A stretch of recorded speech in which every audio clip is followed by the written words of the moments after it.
Assalamualaikum warahmatullahi wabarakatuh. Kepada anak-anak Bapak kelas 10. Di sini kita mempelajari klasifikasi gempa. Namun sebelumnya, terlebih dahulu kita berdoa kepada Allah agar secepat mungkin Allah angkat wabah COVID Corona di Indonesia dan kita bisa bertatap muka kembali sebagaimana yang kita harapkan bersama. Klasifikasi gempa adalah berdasarkan penyebab dan derajat kekuatan getarannya. Gempa dapat diklasifikasikan menjadi gempa tektonik, gempa vulkanik, dan gempa tanah runtuh.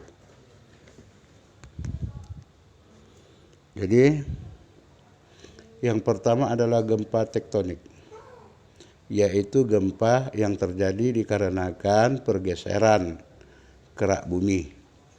Gempa seperti ini potensial terjadi di daerah pertemuan lempeng tektonik. Maka dinamakan dia gempa tektonik atau patahan.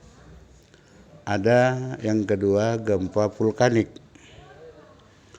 Gempa vulkanik ini terjadi di sekitar gunung api menjelang gunung itu meletus pada saat letusan dan beberapa waktu setelah letusan utama. Ini dinamakan dengan gempa vulkanik. Yang ketiga, ada namanya gempa tanah runtuh atau longsor, yaitu gempa yang mengiringi bagian gua yang roboh, misalnya gua kapur atau lorong pertambangan yang lapuk. Gempa ini hanya bersifat sektoral, meliputi suatu daerah yang sempit, akibatnya pun tidak terlalu hebat seperti kedua jenis gempa tersebut di atas. Nah, gempa juga dapat dibedakan berdasarkan bentuk epicentrum, yaitu gempa linier dan gempa sentral. Yang pertama, gempa linier, yaitu gempa bumi dengan epicentrum berbentuk garis lurus. Yang kedua, gempa sentral, yaitu gempa bumi dengan epicentrum berbentuk titik.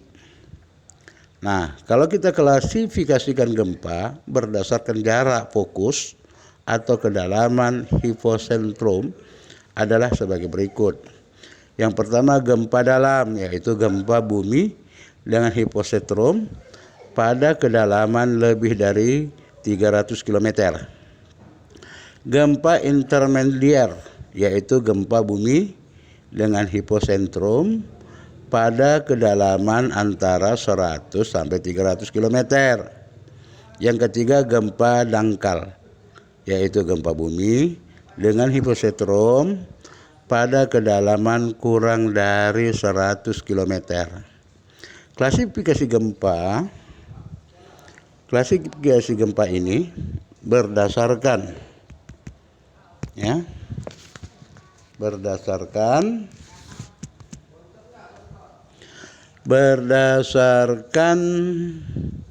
jarak epicentrum adalah gempa lokal, gempa jauh, dan gempa sangat jauh. Gempa lokal yaitu gempa bumi dengan jarak epicentrum kurang dari 10.000 km. Yang kedua, gempa jauh, yaitu gempa bumi dengan jarak epicentrum 10 km. Yang ketiga adalah gempa sangat jauh, yaitu gempa bumi dengan jarak epicentrum lebih dari 10.000 km. Jadi kamu perhatikan, kamu baca pelan-pelan terlebih dahulu. Yang ada yang Bapak kirim di grup fotonya, penjelasannya kamu dengarkan dan kamu lihat di YouTube channel Bapak ini. Dan apabila kamu juga kurang memahaminya, maka boleh kamu berikan pertanyaan kepada Bapak secara pribadi agar nanti Bapak menjawabkannya melalui suara dengan apa yang kamu pertanyakan di grup Bapak yang sudah kita tentukan, yaitu di grup geografi. Oke, demikianlah. Selamat diperhatikan dan belajar. Senantiasa berdoa, semangat terus untuk mencari ilmu dimanapun kita berada. Assalamualaikum warahmatullahi wabarakatuh.